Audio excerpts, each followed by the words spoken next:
तो चलिए सीधे मुद्दे पर आते हैं।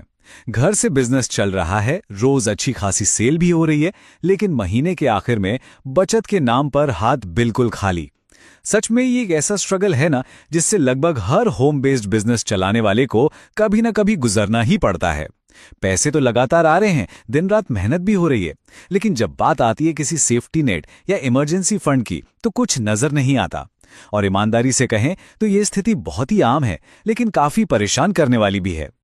आज की इस खास चर्चा यानी इस बेहतरीन विश्लेषण में बहुत बहुत स्वागत है।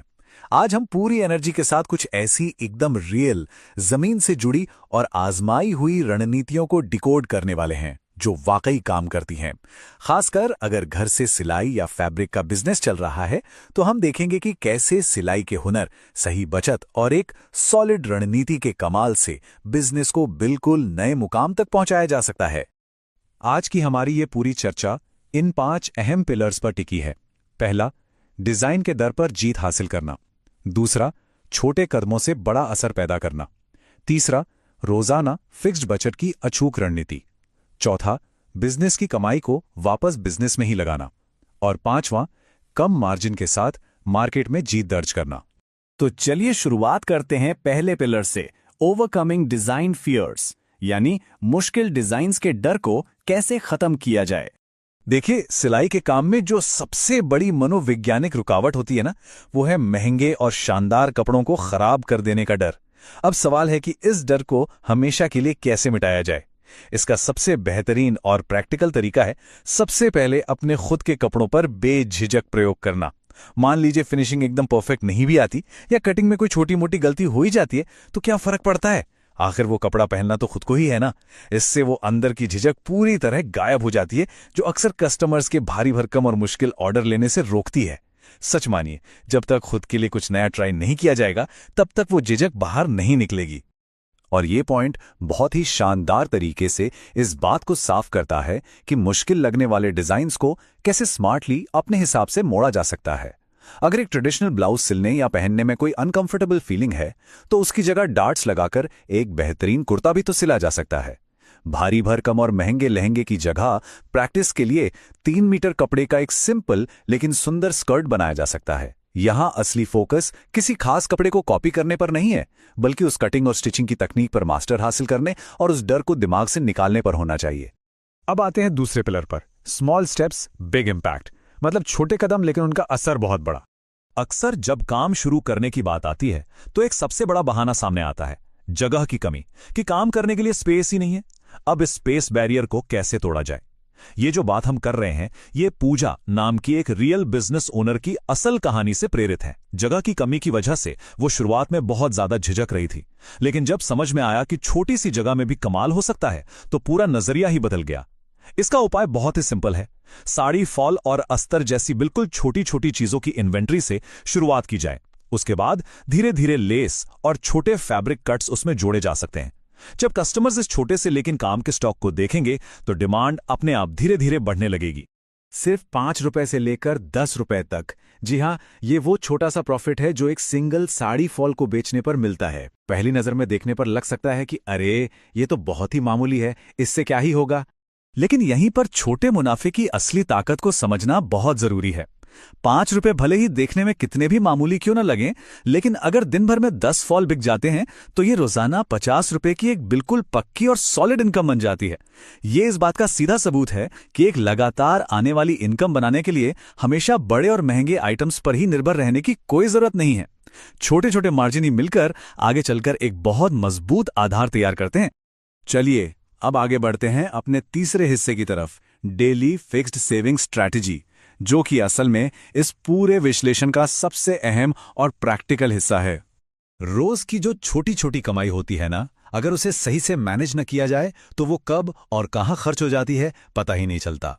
और इसीलिए एक इमरजेंसी फंड का होना बिल्कुल क्रूशियल है। ये फंड सिर्फ बैंक में पैसे जमा करने के लिए नहीं होता, ये बिजनेस में और खुद के अंदर एक गजब की पॉजिटिव एनर्जी बनाए रखता है।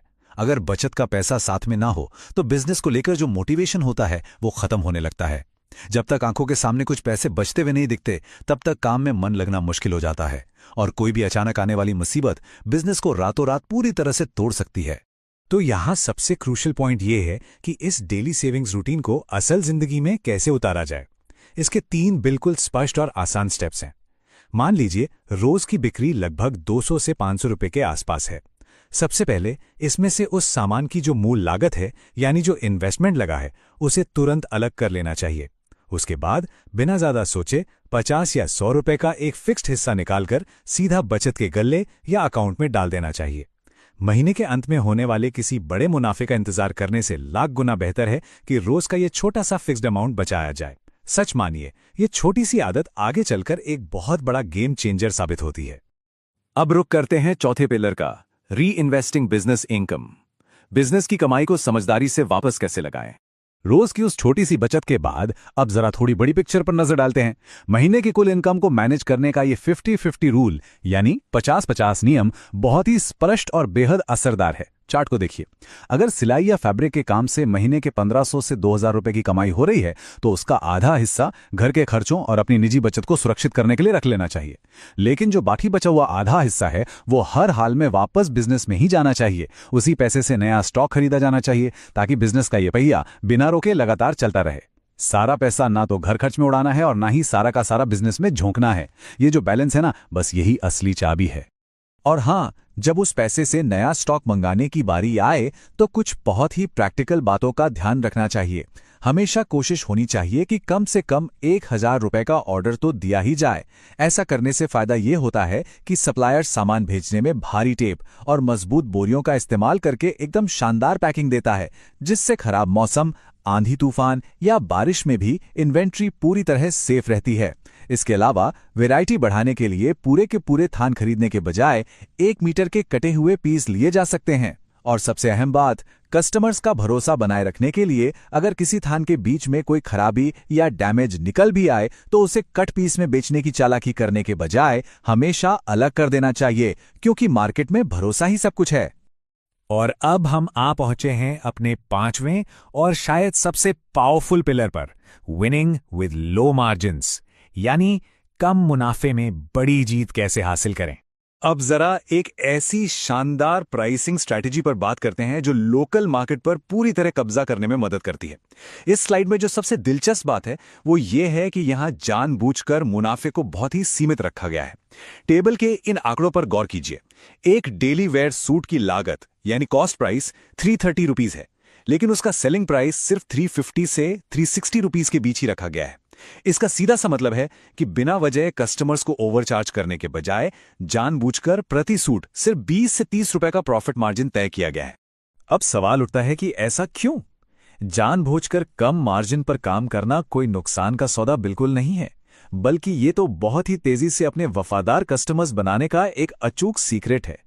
जब लोगों को बिल्कुल सही कीमत पर अच्छी और क्वालिटी चीज मिलती है, तो उनका एक ऐसा अटूट भरोसा बनता है जिसे कोई नहीं तोड़ सकता। और इसका सबसे बड़ा फायदा ये होता है कि जो भी नया स्टॉक खरीदा जाता है वो दुकान पर टिकता ही नहीं, लगभग तुरंत बिक जाता है। इससे इन्वेंट्री बहुत तेजी से घूमती है और बिजनेस में कभी भी पैसों का फ्लो नहीं रुकता।